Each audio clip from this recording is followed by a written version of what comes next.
Today on the science and technology cargo headed to the International Space Station aboard Orbital Science's Cygnus cargo spacecraft.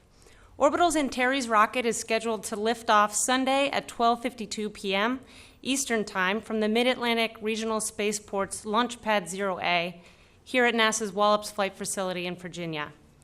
To talk a little bit about the investigations that will expand the research capabilities of the space station crew, are Kurt Costello, Assistant International Space Station Program Scientist,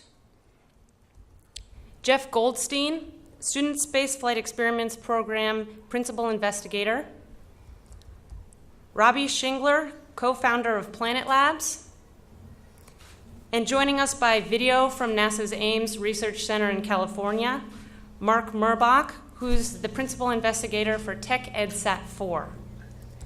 For those of you joining us through TV or the web today, we'll be taking questions through social media. You can get those questions to us using the hashtag AskNASA. And we'll start with a few opening remarks. Kurt, would you like to start? Okay. Thank you, Rachel. Tomorrow is really an exciting day for us on board Space Station. It marks a milestone event in our operations on board. It marks the 5,000th day of continuous crewed operations on board the space station. And in those 5,000 days, not only have we managed to assemble this unique laboratory that we have, but we've been able to conduct 1,600 experiments to date. And that involves over 1,500 scientific researchers that we've had involved in the program from 82 countries. So really, it's an amazing feat to be able to already have completed so much science. The truth of the matter is, though, with station assembly complete, just finishing up two or 3 years ago, we are now into the period where utilization is really the prime goal of the space station activities, and we have more wonderful discoveries to come. So on board the space station, we do science in a number of different fields. We do science in human research, in physical sciences and biological life sciences. We perform technology demonstration and development. We participate in Earth observation sciences and also educational sciences. Today, we'll talk about the payloads on board the Orb-2 and the Cygnus module. We have over 350 kilograms of science going to the station with this mission, and it covers areas in all of those fields that I just talked about. We'll be talking to some of the experts and the payload developers and principal investigators for those, and we'll also be sharing some examples from the other fields. For instance, in human research, we are flying equipment to help with the force shoes investigation. Force shoes is an investigation that helps us determine the forces on astronauts' muscles and bones as they work out. And this will help us in the end to determine the right prescription of exercise and dietary needs for the astronaut to maintain their bones and muscles on orbit. We also have tech demos flying to the space station in the field of intervehicular activity clothing studies. We're testing new types of clothing for the astronauts that are more resistant to bacterial and odor buildup. That will allow the astronauts to exercise and require fewer clothing changes overall. So we're testing that out. The Cygnus mission itself brings to the station this time payloads that are particularly useful in the technology demonstration category and also in the commercial and educational categories. And we have some of the experts here. We have over 32 CubeSats launching on this mission, and those CubeSats include 28 from the Dove Flock 1B and 4 additional CubeSats, which include microwave radar satellite that will be placed into orbit and take pictures of storms, tropical weather events, and so forth. We also have a number of NanoRacks cube modules going on board, and those modules contain many student experiments. Some of those student experiments are hailing from the great state of Hawaii and the Girl Scout troop in Hawaii. They are testing the capability to grow arugula plants in 0G. Many other of the NanoRacks experiments come from the National Center for Earth and Space Sciences Education. And, sorry, Jeff will talk more about that. Thank you. Well, I'm here to talk about the 7th flight opportunity for the Student Spaceflight Experiments Program, or SSEP. It's Mission 5 to the International Space Station, and we've got 15 student experiments launching on Orb-2, hopefully on Sunday. Thought I would give you a very quick overview of the program and what its goals might be. We launched this program back in 2010, so it's only 4 years old. It is done in conjunction in strategic partnership with NanoRacks, which is our launch services provider. And NanoRacks works with NASA through a Space Act agreement to fly commercial payloads. We're also working in concert with the Center for the Advancement of Science in Space, or CASIS, which is the nonprofit that oversees the U.S. National Lab on ISS. When we designed this program, the idea was to provide a community at the local level the ability to immerse hundreds of students in every facet of real research, to see research for themselves. So it's absolutely authentic. And a typical community has a school district engaged through an implementation plan that has at least 300 students immersed in microgravity experiment design and proposal writing. We typically see 60 to 100 flight experiment proposals from each community. All those proposals go through a formal 2-step proposal review process, and at the Smithsonian we select the flight experiment for each community, so no community is competing with any other. Each community is getting essentially their own real space program. And we've had, I think, 35,200 students engaged since program inception just 4 years ago. Today we are flying the Charlie Brown Mission 5 payload with 15 experiments, and just to give you a sense of that, that represents 15 communities and 6,750 students engaged in experiment design and proposal writing. And from the 1,344 flight experiments submitted by student teams, these 15 were chosen. So just to give you a sense of the overarching range in science that's being undertaken, let me just read from a one sheet that is in the press kit. Efficacy of sprayed enamel coating, onion root cell division, triops as a protein source, microencapsulation in 2 dimensions under microgravity, planarian worm regeneration, penicillium growth rate, mold reproduction rate in microgravity. These are experiments that have been designed by students in grades 5 through 12. And these represent the next generation of America's scientists and engineers. And on Sunday, NASA has asked us to do a short briefing to the media where we've got 5 delegations, 5 student teams here that will present on their experiments. Thank you. Great. Rachel, thank you very much for having us here today. I also want to thank NASA and the International Space Station Program Office for actually making this possible. And to take a step back, the International Space Station, while it's now in utilization, is really a marvel of mankind. It is one of the most complex systems engineering challenges ever taken. And underutilization, it requires a lot of access to space. And that's why we're here, right, for a cargo resupply mission. So about 15% of the global launch capacity is there to service the International Space Station, to have humans work and live productively in space. And as a result, that gives the ability for there to be reliable access to space. And so we as a company, Planet Labs, are beginning to take advantage of that, to utilize the International Space Station as a platform in order to launch and test future technologies for our spacecraft. So I want to tell you guys a little bit about Planet Labs. And in doing so, I will tell you about our capabilities through Antares, because in fact, we've been on every single launch of the Antares rocket. We were on their first demo launch, the first Cygnus, Orb-1, and then now this one this weekend for Orb-2. So Planet Labs, we're a San Francisco company, and our goal is to image the whole Earth every day. And this is to make the planet visible, actionable, and accessible.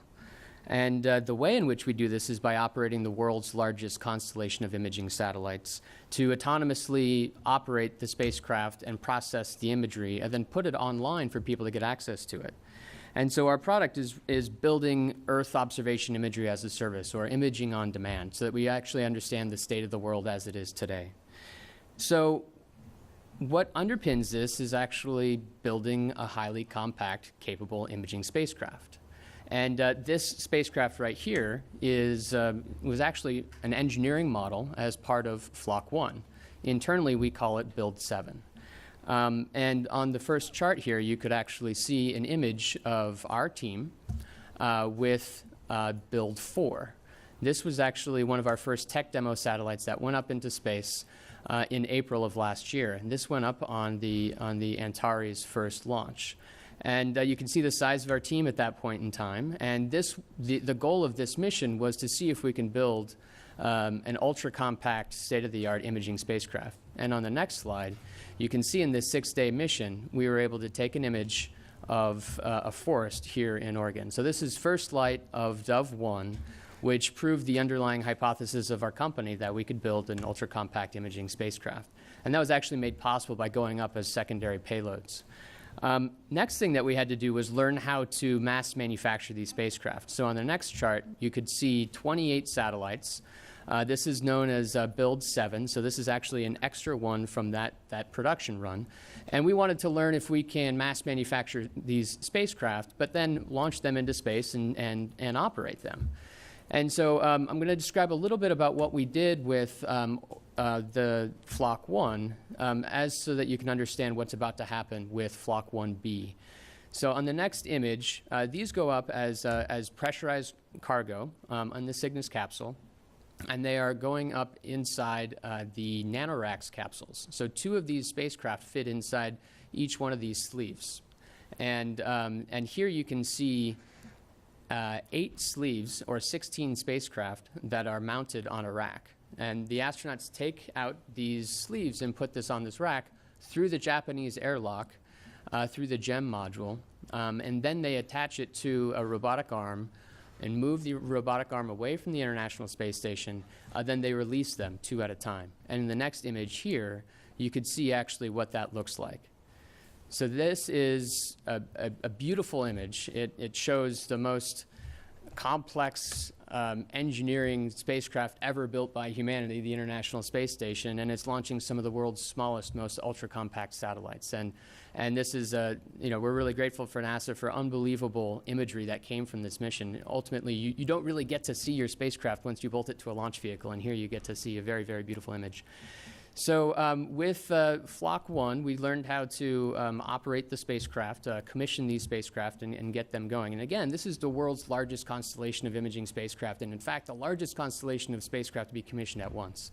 On the next image here, you can see first light of Flock 1. This is of Davis, California.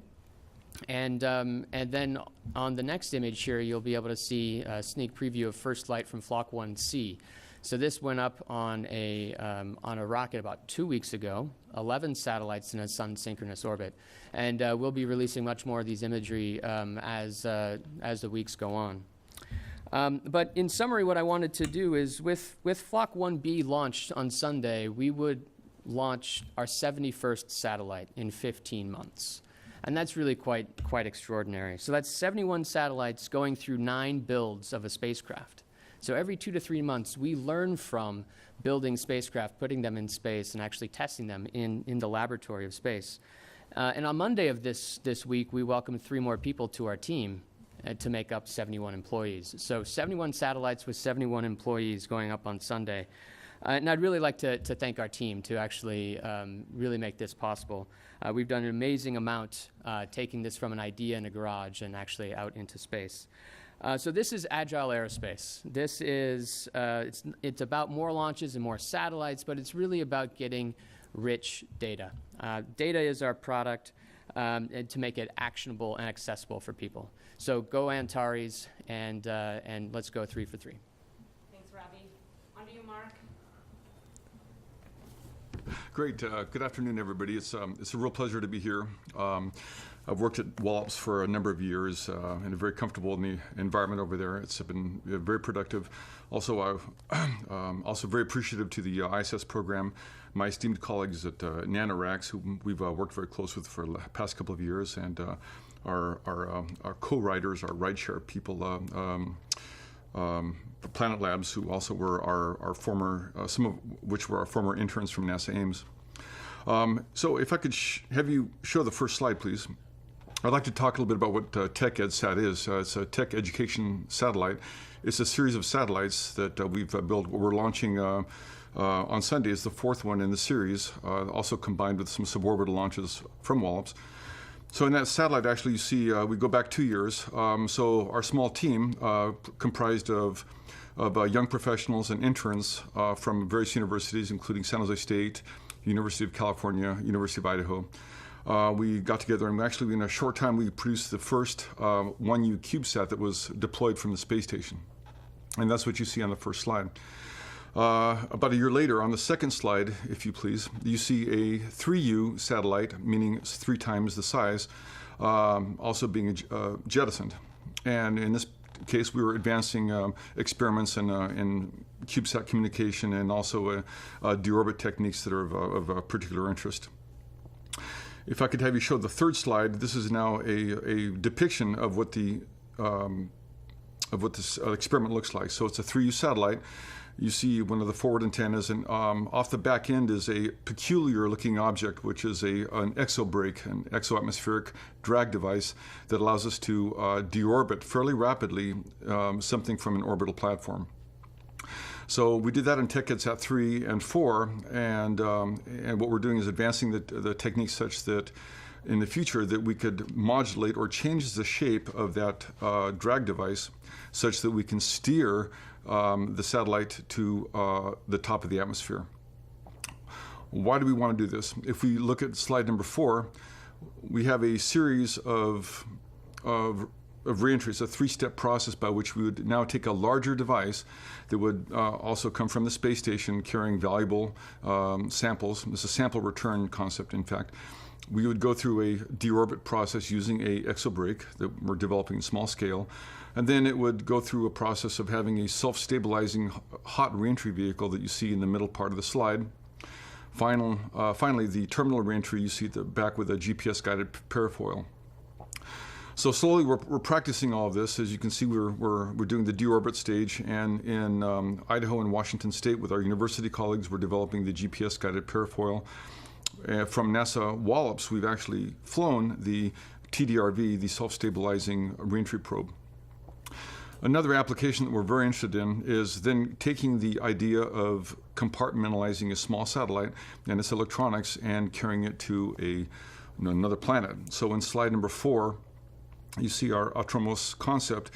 And again, at the left, the upper left, you see our self-stabilizing reentry probe going through a entry, descent, landing sequence, and finally putting a CubeSat-sized device, now in cylindrical format, on the surface of Mars to basically validate atmospheric pressure and actually go to very interesting places at Mars that are otherwise inaccessible. We would do this in a piggyback fashion.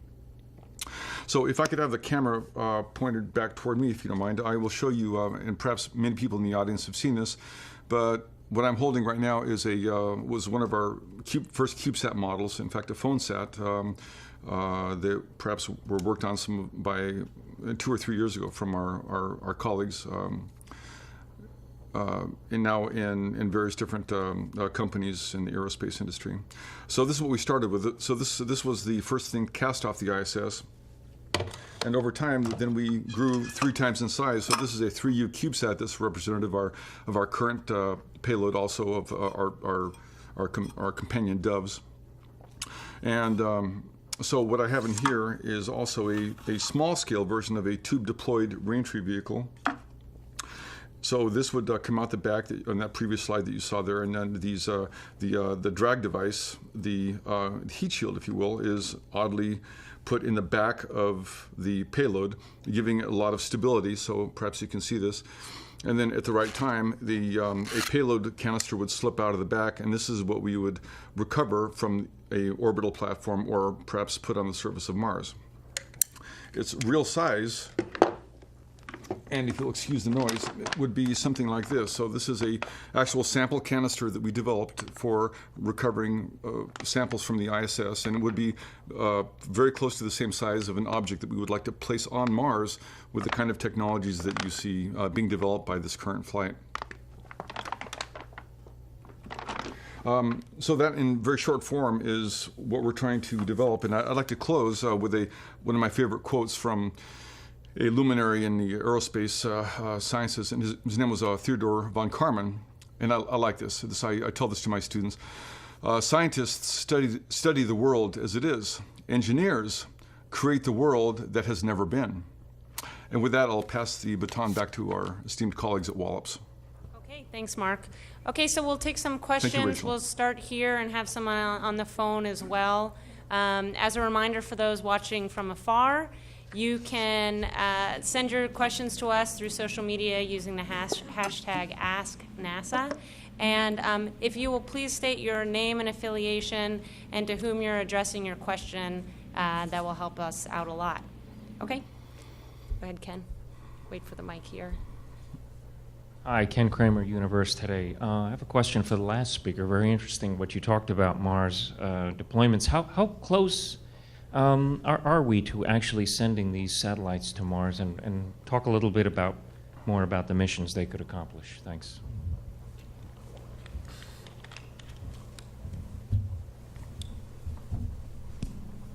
Mark, I think that one might be for you. Oh, I'm sorry. I didn't hear the question quite well. Could you repeat it for me, Rachel? Go ahead. It's very interesting what you talked about. How close are you to actually sending these satellites to Mars, and what kind of missions could you accomplish? Thank you very much for the question. I think we're targeting a 2018 or 2020. The idea would be that it would be a piggyback mission aboard either a European or American larger mission to Mars. And so we would use excess mass capability and independently re-enter the atmosphere of Mars and land, and for example, mid-latitude regions or in other very interesting regions of Mars that we can't access. So our technology would be ready by a 2018 opportunity or 2020. Okay, next question.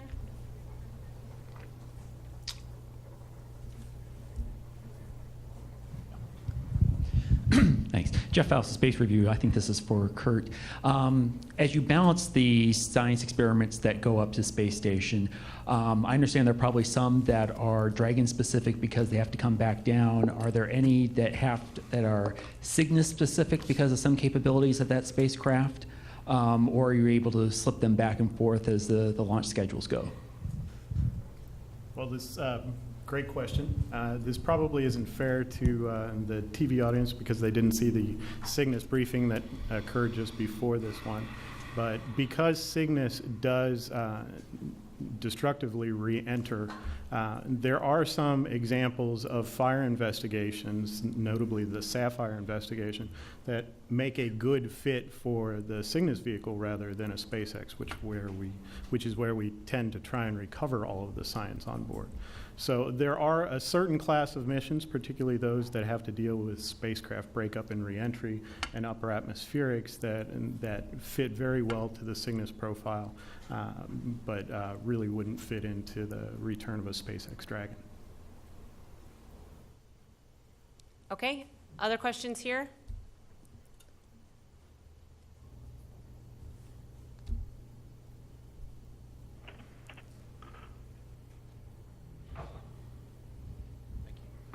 It's Ron Maddox. I'm with the social media group, and I was wondering if you could speak to the technology that is used to not only coordinate the cameras, but to also keep them from overlapping and keep them in orbit. Sure. So the technology that we have inside the spacecraft, and here again is an engineering model from Flock 1 that went up in January and deployed in February. About 2/3 of the volume is a telescope. And then the thing that's sticking out the back is the camera and the associated electronics. And if you think about what you need inside of a spacecraft in order for it to operate, it's very, very similar to the components and the subsystems that you have inside your phone. So you need a radio, you need batteries, you need to recharge those batteries, a computer, fast processor, and a whole bunch of sensors on board like accelerometers and magnetometers in order to sense the environment. But to answer your question specifically around pointing, we use two modes for pointing our spacecraft, one of which is utilizing the Earth's magnetic field. So we have three magnetorquers on board, and what these are is a tightly wound copper coil that if you put a little bit of current through it, it creates a magnetic field. So you have three of these coils on each one of the three axes of the spacecraft, and then operating inside a magnetic field, it pushes off of it, and that's how you get very, very coarse pointing. Then we also have three reaction wheels inside of this, and this is a motor that spins up, again, one on each axis. And this allows for you to then use the conservation of angular momentum in order to get fine pointing.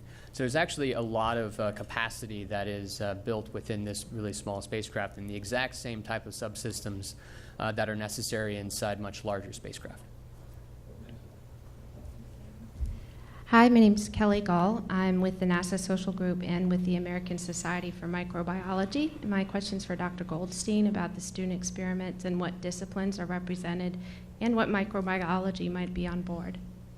Well, there's a whole variety of disciplines that are appropriate, and the experiments simply need to be designed to operate within a very simple fluid mixing enclosure, which is a volume that can be divided into three subvolumes.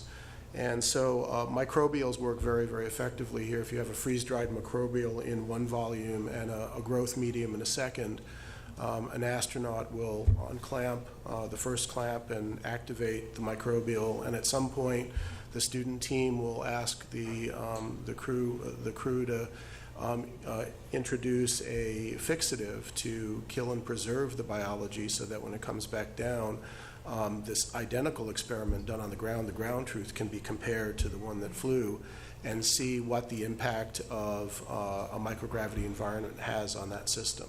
So there are quite a few microbials on board right now. Planarian worm regeneration, penicillium growth rate, mold reproduction, lettuce growth, not a microbial but biological system.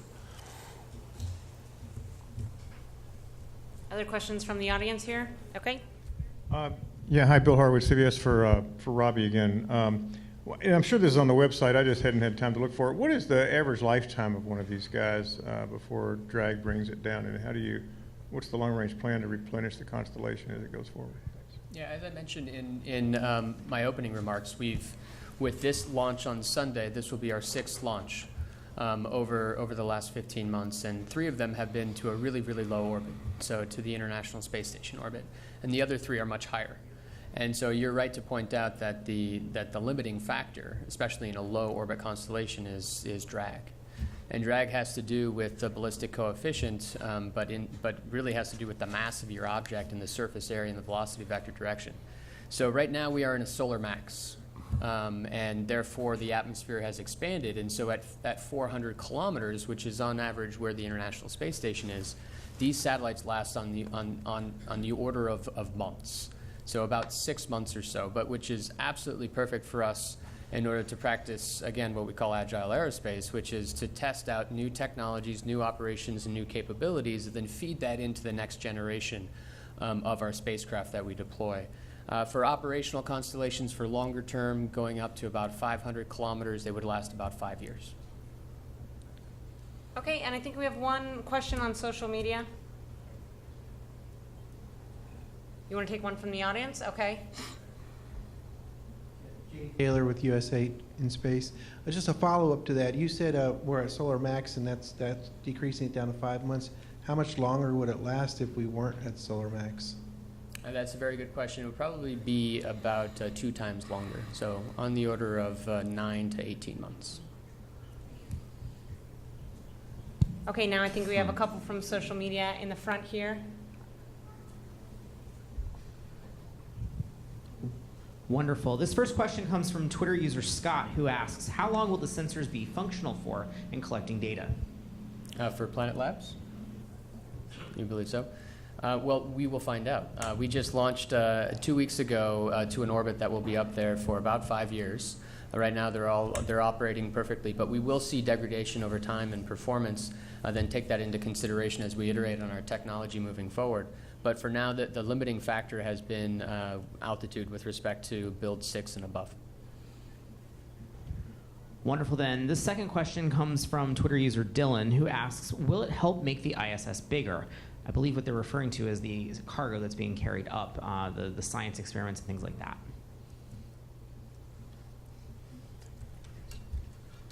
Okay, Dylan, thanks for the question. The cargo would technically make the ISS a little bit heavier, but not bigger. It doesn't technically expand the dimensions of the spacecraft as we know it. Now we will be jettisoning a number of CubeSats, and those will go on to have their own life outside the space station. But we are bringing valuable science to the space station, and that increases the knowledge that all of us can gain back here on Earth, whether that's developing new prescriptions for exercise and healthcare, or whether it's developing new technologies that go into showing how we can commercially utilize low Earth orbit access to space.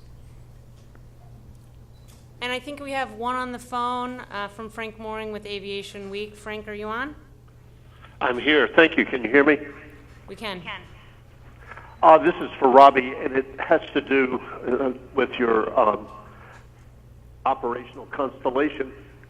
At this point, do you know when it will be fully operational, how big that constellation will be, the altitude, and I'm really interested in obsolescence on your spacecraft, how often you expect to upgrade, and what your launch rate will be, if you know those numbers.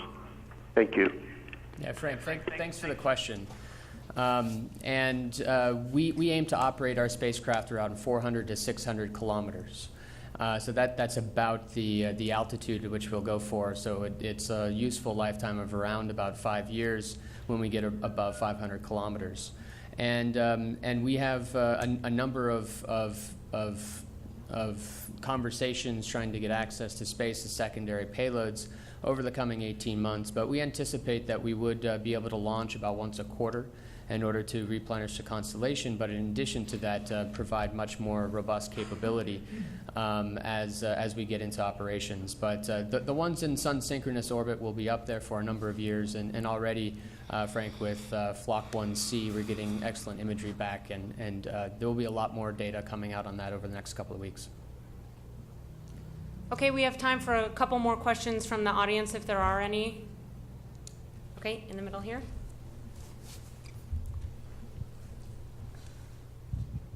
Harvey Lyford, freelance writer. I'm just curious as to what's going on the launch pad. Cherry Picker has gone up and is investigating.